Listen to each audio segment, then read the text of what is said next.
Hey everybody, how's it going? So for anyone who didn't watch the last short little video I did with a little update and talk about Argento August, yeah, my left eye is fucked up. Like it tears like every few months. My left eye just randomly tears for a few days, and it gets red as shit and irritated. So I mean, you can fucking see it. So like the last week, I've been celebrating my mom and sister's birthday, so I was busy most of the week, and then been taking notes and watching a lot of movies though, so I got a bunch of videos to record over the next 2 days and get those up. Probably like 10 or more. So you'll get flooded with videos in the next day or two. But yeah, I just didn't want to get in front of a camera with my eye looking like it was fucking coming out of a Fulci film. So, but then I said, fuck it, I just got to get some things out there, and missed recording. So I just basically am going to knock a few out. So let's talk Jordan Peele's 2017 directorial debut, Get Out, starring Daniel Kaluuya, Allison Williams. We have Catherine Keener in here, which is always great to see her. We have I forget the actor's name, but the guy who plays the dickhead brother, Jeremy, same guy who plays Steven in Twin Peaks: The Return. So it was really cool to see him, well, again on this rewatch. I've seen this movie a few times. Daniel Kaluuya, I absolutely love, and I first saw him black. Yeah, I saw him black. Fucking, that's what I need to say with all the racial commentary going on in this movie. I saw him back in like 2011, 2012 in the Black Mirror episode, the second episode ever of Black Mirror. What was it? 12 Million Merits or something like that. I forget the number. But he played the main character in that episode, and I highly enjoy that show. I highly enjoy that episode, and I really enjoyed his performance in that. So then when I saw the trailer for Get Out, and I saw that he was the same guy from that, I said, oh, that's that guy from Black Mirror. Like, I really liked his performance. So that got me excited for seeing this movie. And like I said in my video for Us, which I said I did out of order because I own Us and I don't own Get Out. So I had to track this down. But like I said in the video for Us, like when Jordan Peele, announced that he was going to be diving into the horror genre after a huge comedic background, which I loved Key and Peele. I used to watch it for years. That intrigued the hell out of me. And just the fact that he's made two excellent films. I have not seen Nope, like I said in my video for Us. I'm looking for a day that I can get out and see it so I can get a video discussion on that and talk about his new film. But I haven't heard much. I don't really listen to reviews or watch trailers or anything like that for movies because I want to be completely blind going in and not have a clue of what I'm going into so I can form my own opinions and from my own experience and everything, which I've mentioned this in videos before. But let's start with the movie here. So the opening scene with Jeremy, the brother, kidnapping Andre is his real name, right? Logan is a fake name when he's in the body, when he's in Andre's body.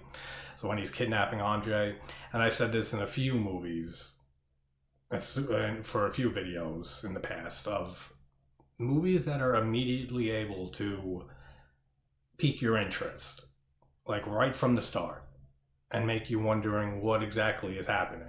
Like, why is this black guy getting kidnapped in the middle of this neighborhood? Like, who's kidnapping him? Like, for what purpose? Like, just, it starts getting you thinking all these different questions, and it grabs your interest right from the get-go, which I absolutely love in all movies that do that. Well, if it's a well-executed movie in other ways. But absolutely love that in film. The score in this movie is really, really good. Like, I couldn't remember it well when I was discussing Us in that video. Now I think I prefer the score to Us, but the score is really great in this movie too. Like, really, really good, and really helps the whole intro score and everything. The song that plays at the beginning and plays at the end, awesome song to pick for the opening and closing of this movie. Like, it just fits it. It has a great sound to it. It just fits the movie. And just the rest of the score throughout the movie just creates such a great atmosphere for this movie. This movie is so atmospheric. It has such great feel to it, it has such a great tone to it, it has such a feeling of paranoia and isolation that it like portrays and explores throughout this movie. Like, so many great things in this movie. Rose, that bitch, man, she is one hell of an actress. And I don't mean Allison Williams, the actress who plays her. I mean Rose, the character, is like an evilly good actress. Like, fucking, and I've met with many women like that. So it's close to home. Fucking, damn, what an actress this fucking girl is, man. And what a bitch she is. Rod, the TSA agent, is absolutely hysterical in this movie. Like, that's comedic relief done so well with that character. Like, he's our comedic relief character, and he just slays every scene he's in, man. I crack up at every scene, every line almost that he delivers. Just every scene that he's in, just everything that comes out of his mouth is just fucking funny as hell. Like, so good with the casting for him. And I wouldn't put it past thinking that maybe it's a friend of Peele's or something like that, but I didn't really look into any behind the scenes things, or like I said, same with us. Like, it depends on the genre and the movie and stuff. If it's a movie I absolutely adore, I'll look at like making ofs and behind the scenes stuff from now and then. Or if it's like 80s slashers from the 80s, well, that was redundant, fucking slashers from the 80s, or /80s slashers. That had too many slashes. Fuck you. It's my channel. I'll do slash as much as I want. As much as I love slasher movies. That factors into it also. When they hit the deer, that's such great foreshadowing for the ending. For how Chris kills Mr. Armitage. Awesome foreshadowing. But at first, every time when I first saw this movie, and every time since, it just reminds me of the terrible scene from The Ring 2, the remake. And I hate that scene in that movie so much. It's so random. It's so CGI heavy and everything. And just seeing that scene in this, even though it's just one deer they hit, for some reason it just reminded me of that. And it still does every time I rewatch this. And it just makes me think of fucking the creepy ass kid from The Ring, like Aiden, and how this kid just naturally looks like dead and creepy all the time. Like, I was just watching the Texas Chainsaw Massacre remake from '03, and I think that's one of the greatest remakes of the 2000s onwards, and like the greatest remake of like a classic franchise. But he's in that too and plays the little kid Jedediah. And I was like, man, they can't cast this kid in any role like without looking completely just disheveled and like dead, or like just completely creepy looking. Like, they can't give him a job, like a role as like an actor, like a priest, or I can't fucking talk today, like a fucking priest's son or something like that, and he looks all well groomed and not fucking half dead and stuff. Like, I don't know, fucking, this is a huge tangent we're going on. We're getting far away from Get Out, so let's hop back in there. But the whole thing with the deer, that whole scene is awesome. Except there's no way they hit that deer head on. There is no way that they show the fucking passenger mirror get broken. There's no way that mirror got broken. Like, they hit it head on, and there's no way that mirror got broken. That's a little stupid. But then it's a clever way of not letting, the cop know Chris's identity, with her arguing with him about the ID and how he wasn't driving and everything like that. And like, why are you asking him for ID?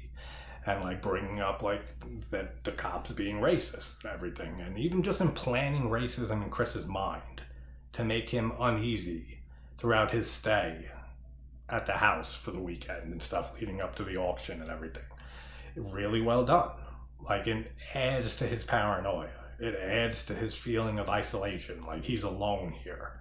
Like, yeah, then it even shows when he's happy to meet Logan, Andre, whatever you want to call him, and come up to him and say, it's good to see your brother around here and stuff. Like, he was feeling isolated. And then once Logan starts acting crazy and not like your typical person that Chris knows, he feels even more isolated and just more paranoid. And it's so well done, all those things. But that's a clever way of not letting the cop know that Chris is in that area or finding out his name or anything about it. Like, very well done. Except, to me, there's no fucking way that cop would have let that ID thing go. Like, no way. Like, he would have just said to her, "Look, miss, is there something you're hiding or don't want me to know?" Or something like, you're acting suspicious, you're giving me probable cause, let me see your fucking ID. Like, there's no way that scene would play out the way it played out. Like, absolutely. And the brother Jeremy is such a dick in this movie, man. Like, you can't wait for him to get killed at the end of this movie. And he's the same way in Twin Peaks in The Return. And just a dick this guy plays. Like, he plays an asshole so well. Like, he really does. And like the whole dinner scene with him talking to Chris and stuff and saying, oh, you, like, if you trained and like got in great shape and everything, you can be a beast in MMA and everything like that, and talking about jiu-jitsu and stuff, and just great scene, that whole like dinner scene and stuff with the family, like first, I don't even know the word I'm looking, like their first like sit down interaction together, and just Chris is unease at Jeremy and the stuff that he's talking about and bringing up and everything. Like, so good, so well done. Georgina is like all the jump scares in this movie, which there are a few, and you know, you guys have seen this channel and seen a few of my videos, know how I feel about jump scares. I do not like them at all. But in a movie like this, and like they're not egregiously bad like jump scares, but like Georgina is like all the jump scares. Like when she walks past Chris's room in the background, when he looks up from outside and he looks up to the window, and we get, and every time it has a stupid like violent sting, like to make us know, like, scared time for you, like you be scared now. I don't know why I love saying it that way. You be scared now, like, but that's what it basically is. So, on the jump scares, but like, Georgina can be generally creepy, which I'll get to. The scene with Chris smoking and Walter slash, you know, Grandpa comes running at him as he's exercising at night. That's a fucking tense scene, man. Like, that's a really well done scene. And just like the shot of Chris looking out and like, and just seeing Walter running towards him, and just like freaking out that this guy is just running heads on for him, and then just switches course and direction like it's when he's like 2 feet away from Chris. Like, that's such a tense scene. Really, really great stuff. So if Chris never smoked that cigarette, would he have had a better chance of getting out of there? I mean, he does get out of there in the end, but how would she have hypnotized him if he didn't go out for that cigarette?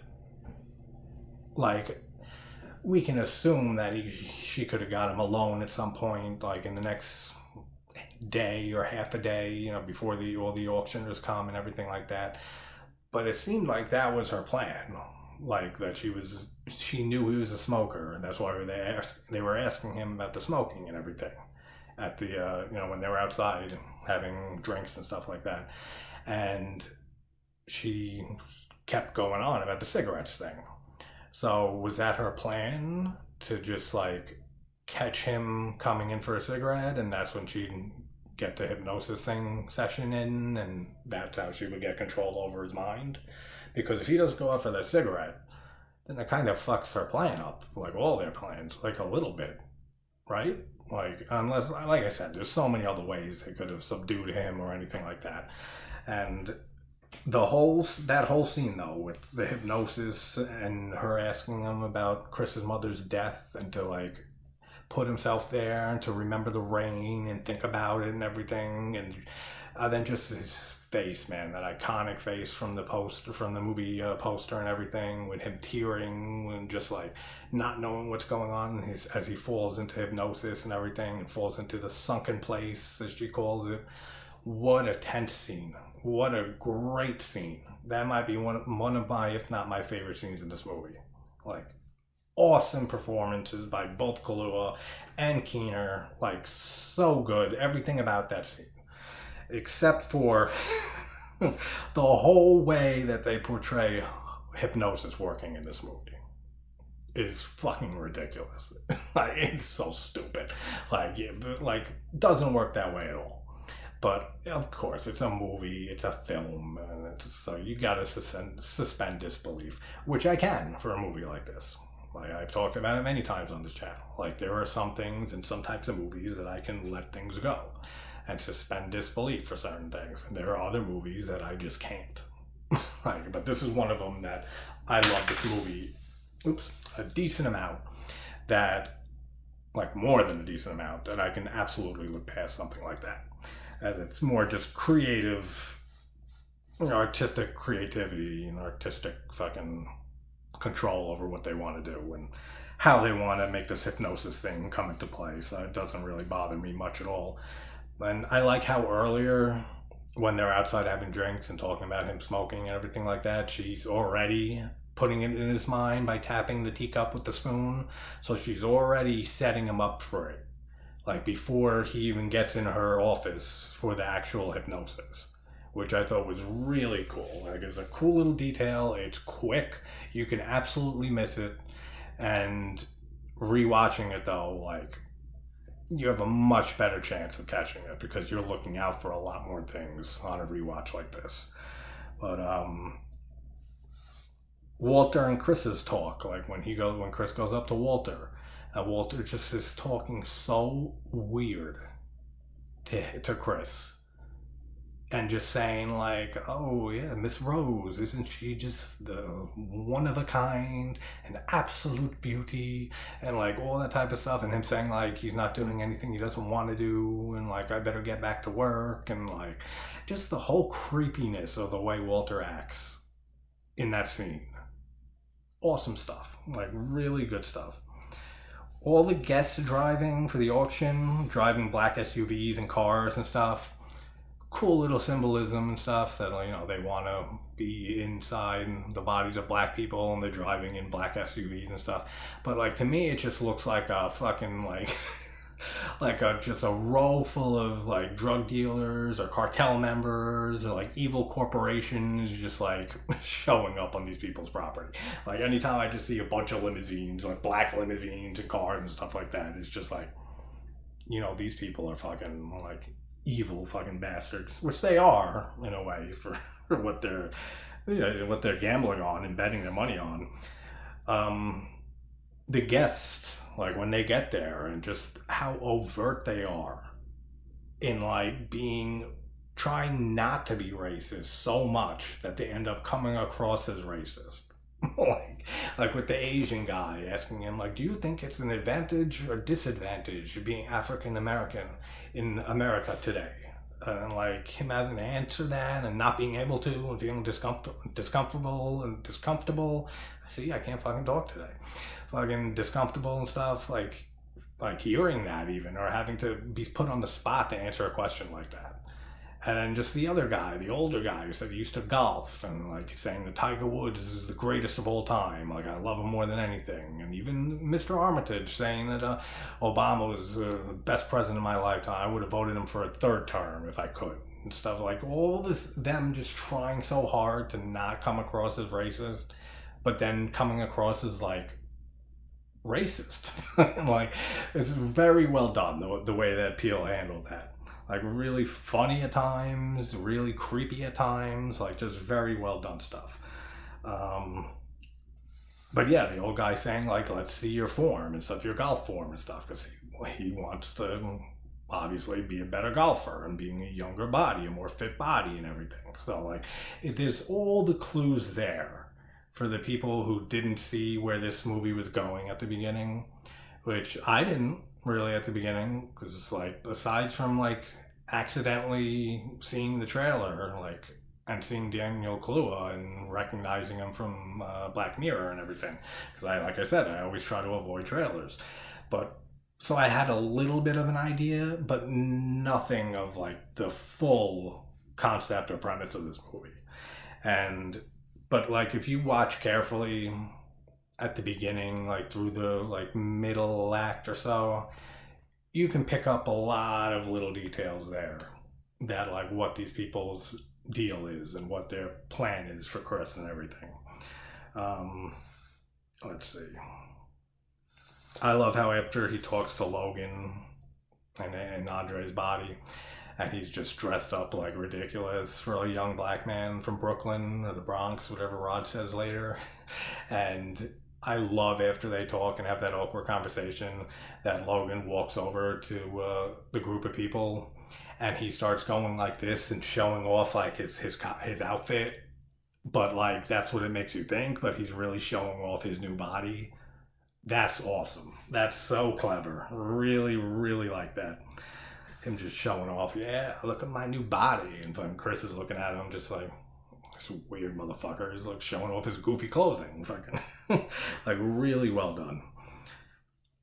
The scene where they all stop talking, like as soon as Chris gets up the stairs, like he doesn't even get fully up the stairs. Like he gets like a little more than halfway up the stairs.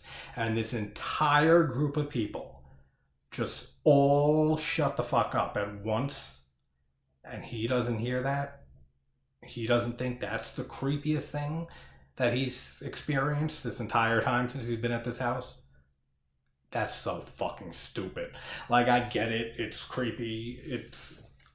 It adds to the feel of the scene and everything, to the unease that he's feeling and everything, the paranoia that Chris is feeling, but it's still stupid. Like, come on. Like he didn't hear them all stop talking. Like a group of like 10, 15 people. He didn't hear them stop talking all at once and listen while he was only halfway up the stairs, a little more than that. That makes no sense to me. That's completely ridiculous. Absolutely stupid. But creepy, but creepily stupid. if you know what I mean. The whole call with Rod about talking about Chris being hypnotized and everything, when Chris tells him what happened with Miss Armitage and everything, and just all his lies, man, of saying like, yo, this bitch, do not let this bitch get up in your head and stuff. Like, she's gonna be making you do all sorts of shit, like barking like a dog, clucking like a chicken, and like and he's like, I bet that bitch is trying to get in black people's minds to turn them into sex slaves. All of his dialogue in this movie from Rod is absolutely awesome. So fucking funny. And then the scene when Georgina comes in to apologize for moving Chris's phone by accident. Well, what he thinks and what she says to him. But then like he says something to her. I forgot what he says something to her. And like just her smile in that scene, like that wide, creepy fucking smile and the stare that she gives him. And then after he asks that question, and then she starts like tearing and everything while she's smiling, and then she just starts answering the question like, no.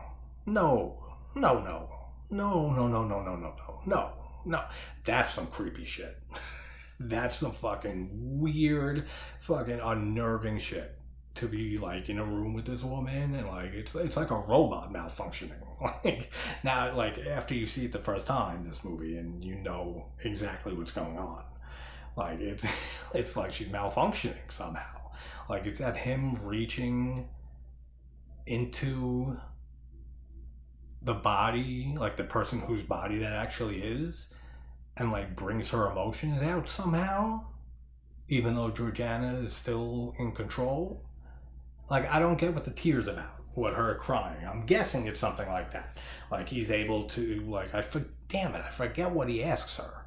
But it has something to do with like, him and her and, like, being black people, the few black people there or something like that. Like, something like that. And just the way she starts tearing like that, it makes me feel like something he said, or just her seeing him, like, the way he's acting and the way that he's like really not at ease being there and everything, like makes me feel like the woman whose body Georgina's actually is broke through somehow, just a little bit to get emotional and to shed a tear. But that's such a creepy scene, whatever that tear means. Such an awesome scene. The camera flash scene, awesome. Such good stuff.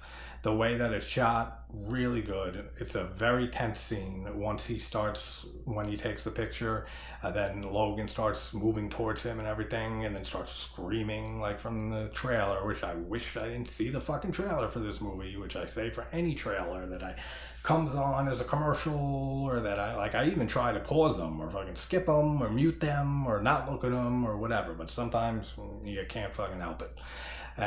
But him screaming "get out" and everything, and just Chris being completely bewildered at what's going on. And at this point he knows something is completely off, because then he calls Rod a little later and sends him the picture of everything that he took of Logan, and he tells Rose that like it was weird, like when he came at me, it's like I knew him, like something he knows is fucking wrong at this point, and it's time to get out, right? No? Alright, I say this all the time in movies like this. Like, I might start doing, like, every time there's a movie that you're in a house when you're in danger, or you're in a fucking haunted place that you're in danger, or a slasher film that stars and you're going somewhere and you're in danger, I'm gonna start, like, putting in, which I've done a few times, but I might start putting in every single one of those videos, like, the moment I say, I'm out, like... like the actual moment, like sure there's some creepy shit that happens beforehand and stuff, but like the ultimate moment that me myself in that situation would say peace, like no fucking way, I'm out. Like I might start doing that like in every video like that, because that's what I say when I watch these movies. Like every time I'd be like, really, this person doesn't leave? Like come on. Like, and then they do the whole auction stuff. And they just do it in the middle of the backyard. Like, yeah, fucking Rose takes Chris on a walk to distract him. But how do they know that he's not gonna just like flip out and fucking walk back or run away from Rose, that she can't distract him or anything? A mailman could come and see all the people in the back and fucking just walk up to them and say, we got mail for you. And they even put his picture up. Like, dude, they all just met him. They all met this guy. They know what he looks like. They know he's black. They know his eye color. They know his stature. They know everything about him. They know how he looks. So you really have to put a picture of him up there? Like, that is what is insane about all that. Like, even if Chris got back there and saw that, if he didn't have the picture of him there, then yeah, you kind of explain it away, because Mr. Armitage even says when before they go out for the auction and when Rose takes Chris away for the walk, says that who's up for bingo or something like that. So like, and they're playing it on bingo cards at the auction, which I don't know how that works, but fucking they're playing on bingo cards. So they could have just said they were playing bingo, but they got a fucking picture of him, like a big ass picture of him on the stage. And like the way the chairs are set up and everything, like in rows like that, and with the tables and stuff, like with the stage in front of them, there's only like 3 things I can think of, events that have like a setup like that. And it's a wedding, bingo, and an auction. We know Chris knows no one's getting married that weekend. They said bingo. But if he saw that picture of him, he knows that it's not fucking bingo, and it instantly defaults to auction. Like, come on, that whole thing with the picture and them doing the auction in the middle of the day, in the backyard, while the guy's around, like just off with the daughter somewhere, which he can easily come back at any time, is so stupid. Like, they couldn't do this in the room, like in the room downstairs where Chris gets held near the end of the movie and stuff before the operation. They couldn't do that down there? Really? I don't know. That's so stupid to me. That might be the dumbest thing in this whole movie. Like, absolutely. And then with the camera flash, back to that, like, how do they not know that that affects them? That brings the person inside, in the sunken place, the actual person whose body it is, out for a few seconds, 30 seconds, whatever it is, a minute. How do they not know that? Like, pictures are taken of people thousands and thousands and thousands of times throughout their lifetime. I don't know exactly how many. I'm sure I could have Googled it up before doing this video, but I wasn't too interested. But you know what I'm saying. Like, getting your photo taken is a pretty decent part of life. Like, it happens like a lot. And they never knew that a camera flash, or like if it's a camera flash that goes off, can it be like any type of light flash? Or is it just specifically camera flashes? Like, I don't know how that works. But like, they didn't know that, because it's not like they've just been doing this. It's not like at the beginning of the movie we see Andre get kidnapped and turned into Logan and everything, or Logan turned into Andre, whatever way you want to say it, you know what I mean. But like, I don't know. Like, they don't know about the camera flash being like the kryptonite for these people at all. Like, they've been doing it for a long time. Like, when we see the box of pictures before they try to leave at the end, Chris and Rose, and he sees all the black guys that she has pictures with and stuff, and even Georgina. So does that mean Georgina was like a girlfriend, like lover of Rose, like, you know, like her pretending and stuff, and to get her to the house, and that's how they got her grandma's body into Georgina? Because the last picture is of her and Georgina taking the picture. So like, I'm pretty sure it's like 99% like what they're implying. Like, I was like a lesbian relationship she struck up with her just to get her back to the house for a female body for the grandma. So that's like pretty much 100%. But just that whole thing. I keep dropping shit out of my pocket. I don't care. It's not important stuff. And I can just pick it up. But Stephen Root is in this, which is always good to see Stephen Root. He's in fucking everything, this guy. And he plays blind people a lot in a lot of the things he's in. Just like here. He's fucking blind in this. And his whole little talk with Chris and stuff about wanting his eyes, and that like he doesn't care about the skin color and everything. He's like, don't group me in with all of them and stuff. He's like, I just want, you know, what those eyes see. I want those photography virtuoso eyes that you have and everything. Which begs the question then, like, why do you stick to black people? Like, why not diversify? Like, why not, like, get some Asians, white people? Fucking, if they're making eyes, like, doing things just to see better, then why limit yourself to just black people? Why not just do this operation for anybody, like, who has the money to pay for it? And who just, whatever they're looking to benefit from, you just pick whoever has the best qualities that cater to what the customer is looking for. I don't know. I feel like they're like severely, I don't know, like they're closing the box on their demographic, like when they could definitely expand it. But who knows? They're a crazy fucking family, so maybe they're not thinking in business terms here. And then we see the pictures in the closet, which I went over and stuff. But like, wouldn't you? All right, like there's so many like excellent things in this movie, but then just like in Us, but within Us, it's all kind of concentrated near the end with the whole exposition of the tethers and explanation of them and everything, which is just insane. Like, if anyone watched my Us video, or if you haven't, check it out, because it's fun. It's pretty fun talking about that movie. But like, that's all the ridiculousness is condensed in that.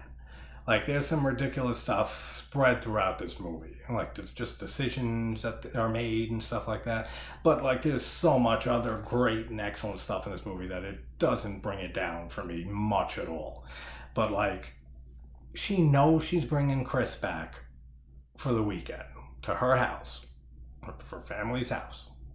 And she knows that they're auctioning him off to become a vessel, basically, like a pod person for fucking some rich white guy who's blind.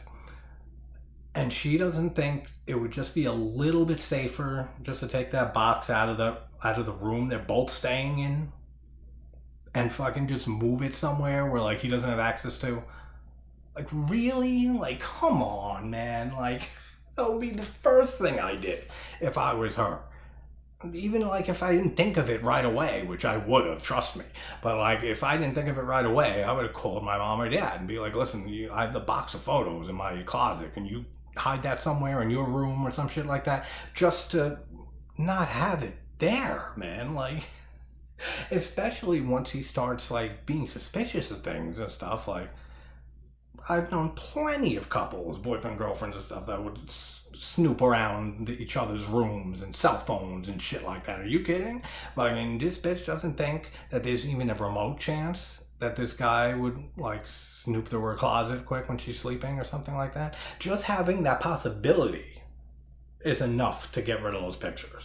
But she just keeps them in the closet with no lock or nothing, that it just can be open. I don't know. And it's open at one point, one night, isn't it? Like, he sees it open a little bit, and like he's looking at it, but he doesn't decide to go look in or anything like that. So I don't know. Fucking, that's a little ridiculous too. Like, why is Rose even putting on an act anymore? Like when they're trying to leave, when Chris is trying to leave. Like, he keeps yelling at her and stuff, like, Rose, the keys, give me the goddamn keys and everything like that. But like, why? Like, why even continue with the act? She's in on it. Like, it's not like he's going to go through this whole procedure without knowing that she was in on it. And he just saw the pictures. So, like, why even continue with the act? Like, as soon as the father starts, like, saying, what is your purpose in life, blah, blah, blah, blah, that's right then and there. When him saying, Rose, the keys, it should have just ended right there. Been like, we can't let you go anywhere. Then just have it play out from there. But her just putting on the act still after like that long, I don't know. Maybe just because she's insane. And then just the line after he gets knocked out of her saying, you were one of my favorites. That's fucking creepy, dude. That is such a creepy line. Like, and then you wonder how many of the guys she's brought home, she said that exact same shit too. Like, she said that to fucking every single guy. That's like when you have like a band playing in like a city or something, and they're like, thank you, like, Oklahoma City, this is our favorite place to play. And then they go to New York the next day, and it's like, New York City, this is our favorite place to play. Like come on, like, that fucking evil acting bitch fucking said that to every single guy she brought up.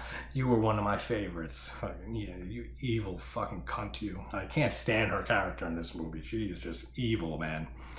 And then we get deer head foreshadowing again when he wakes up in the room and sees the deer head trophy on the wall and everything, which is another nice little foreshadowing to Papa Armitage's death.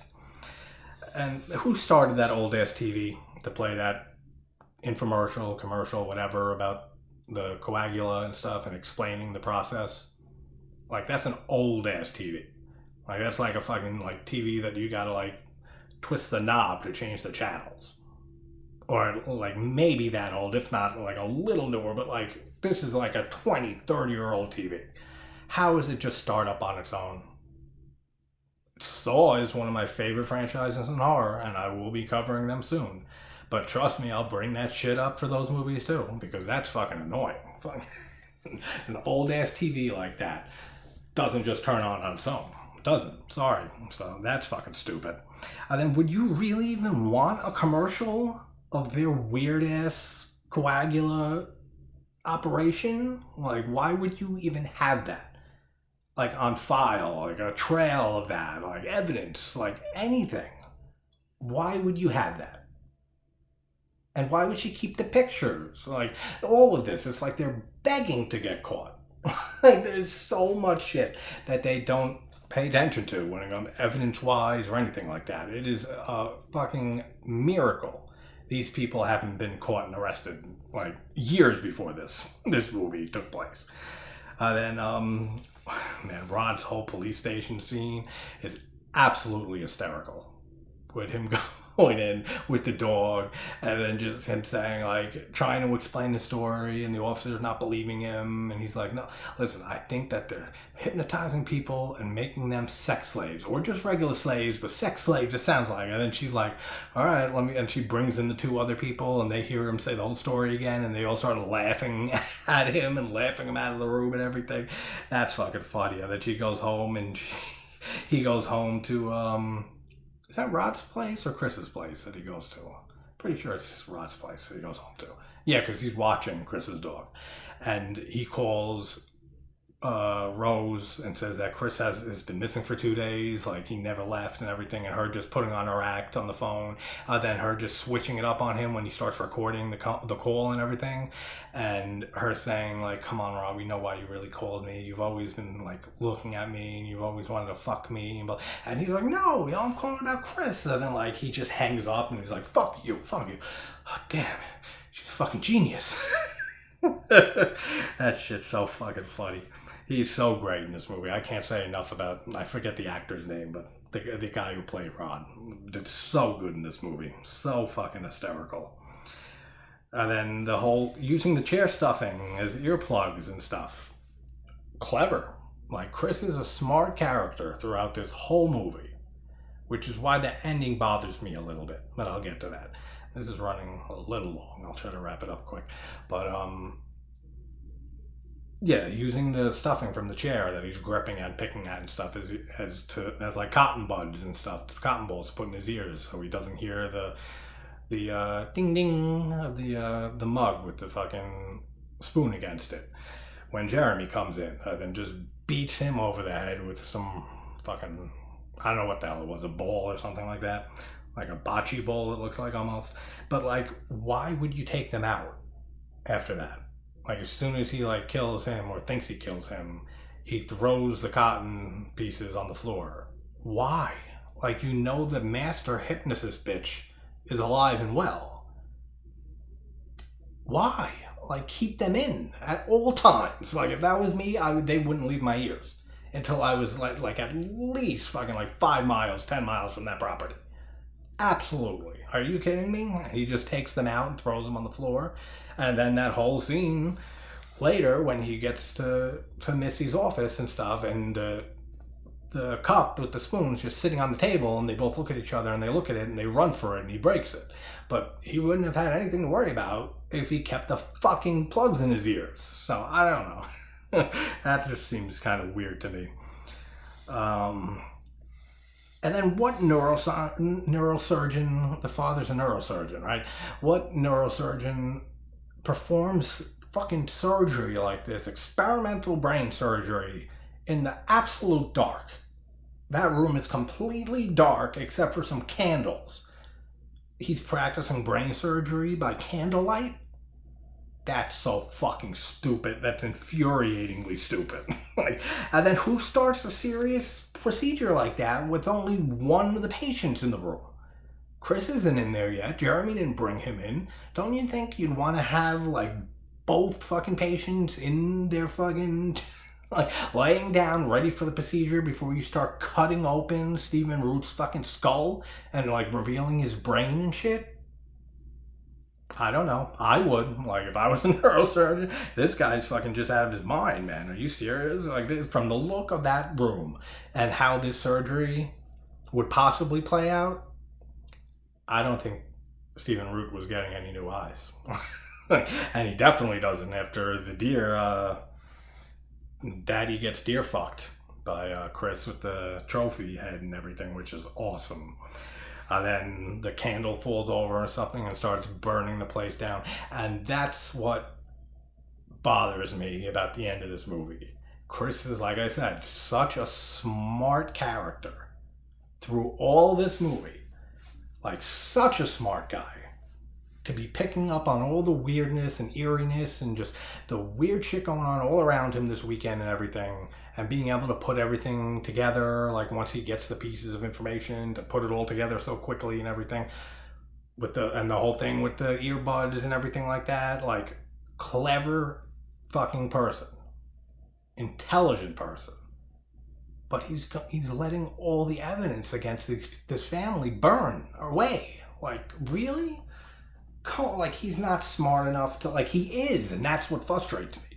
He is smart enough to know that, shit, dude, there's a whole bunch of evidence here. Like, that, like, it should be fucking saved for the cops. Nope. Like, just the whole place burns to the ground and like all the evidence along with it and stuff. Like, really, like that's the one thing that brings me out of this movie, like a lot when I see it happening. I'm like, really? And she had no backup plan for the hypnosis. Like, you're kidnapping black people, auctioning them off to have their bodies taken over by somebody else. And the only plan you have is plan A. Use that one specific fucking teacup with the fucking spoon against it to make that specific sound wave and stuff. Because it's got to be just that teacup, right? Because, like, anytime Chris would go to grab a glass and it clunks together, he'd fucking, like, fall into the... he'd fall unconscious. So it's got to be just that specific cup, right? And, like, the frequency, the sound frequencies that tapping that cup makes specifically. Which, again, ties into the whole ridiculousness of how hypnosis is shown in this movie and portrayed in this movie. But not a big deal. But, like, no backup plan for that? Besides, like, your jerk-ass son trying to, like, you know, control Chris and try to, you know, apprehend him from leaving the house and everything and capture him back. Like, that's it. And that was just winging it. So she had no plan B. Like, once the cup fell on the ground, like, and broke, that's it. Like, plan's fucked. Like, the end. I don't know. But, again, these are all just little nitpicks, like I always do. But, dude, Rose, man, is such a creepy bitch. Like, she eats Fruit Loops, a half a Fruit Loop at a time. That might be the weirdest and most evil shit she does in this movie. Dude, she has a glass of milk and a cup of Fruit Loops, and she's just taking the Fruit Loops and just biting half of it at a time. That's fucking deranged. I mean, I love Fruit Loops, don't get me wrong. And I'll eat Fruit Loops one at a time sometimes. Like, if it's dry cereal and there's no fucking milk for it. But I've never seen somebody bite into half a Fruit Loop and then eat the other half. That's fucking sick. Like, that's certifiable, and she should be killed at the end just for that alone. Like, it eats half a Fruit Loop. Are you serious? Then she doesn't hear the whole struggle because she's wearing headphones. She doesn't hear that whole struggle going on downstairs at the front door, which her room is not far from the stairs. Like, we see that throughout the movie. Doesn't hear the whole fight and struggle with Jeremy and Chris down there. But then when Chris gets in the car and he hits Georgina, she hears that shit from outside the house with headphones on. Get the fuck out of here, dude. Get the hell out of here. That's so fucking stupid. It sounds like the last half of this movie I'm really like ripping on, but like I love this whole movie. It's excellent, but this is just what I do for people who haven't seen this channel. And I'm really getting tired of saying that. I made a whole video of saying that so I don't have to say it anymore. But like, since Jordan Peele's new movie just came out, Nope and everything, and I'm sure there'll be a few people at least who stumble on this in my Us video who's never seen this channel, so it's worth bringing up. But I really hate repeating that over and over again. And did they really need to, like, this is like another small gripe I have with the movie. Did they really need to give us that exposition that Georgina and Walter are the Armitage's parents? Really? Like, when Rose says grandma, like after Georgina gets killed and everything and ran over, and then when Walter comes and to chase after Chris, she's like, get him grandpa. Like, we really didn't need that. Like, that was unnecessary to have that in there. Like, you can deduce so easily after everything that happens up until that point in the movie that those are the parents. Like, without a doubt. Like, there's so many clues given. And I love that whole thing. I think I skipped over that. Like, in the beginning, like, when they're giving the tour, the father's giving Chris the tour of the house, and Georgina's in the kitchen, and he's like, yeah, my mother used to love the kitchen, so we like to keep a piece of her in here. Awesome. Like, such a clever fucking little foreshadowing at the whole premise, and that the fact that they are his parents and everything. Really cool. But, like, they didn't really need to mention flat out grandma and grandpa. Like, we knew that. Like, 90% of us knew that. So, the non-stupid ones all knew that. And then the flash for Grandpa and everything. And Rose didn't see the flash go off. And like she knows like what happens when the flash goes off, right? Like she knows. And like again, like she doesn't notice how weird Grandpa Walter is fucking talking when he says like "let me do it," like how he sounds nothing like she's probably heard him talk for her entire life since she was born and met her grandpa. And just the way he's acting, like his whole demeanor changes completely. So she didn't see the flash, and she didn't realize that like he's completely different. Like I don't know.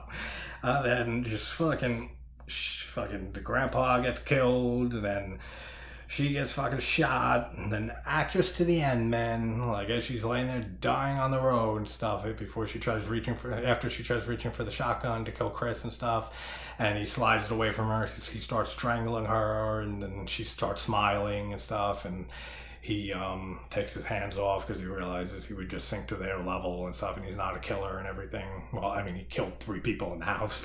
But like that's not him. Like he did that out of self-preservation. Like, but then her just saying like I love you, and then like he starts choking her and stuff. Like evil actress to the end, fucking doesn't break character like one bit, man. You gotta give her a little credit.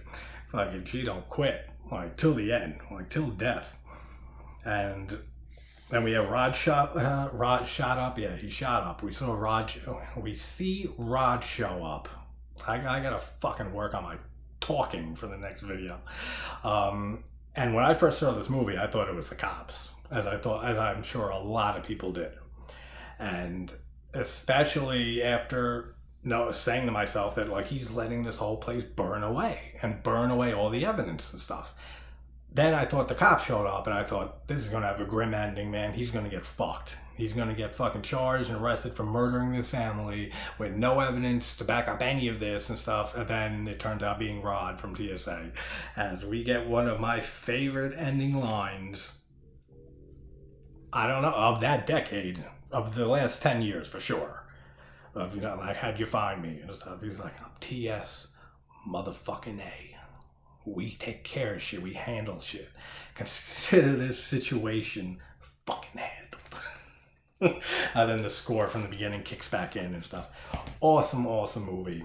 Like I said, like I always prefer this to Us, but after this rewatch, I don't know. Like I think Us, even despite its whole ridiculous ending stuff with the explanation, I think Us kind of just bumped its way above Get Out for me with this rewatch of the two of them.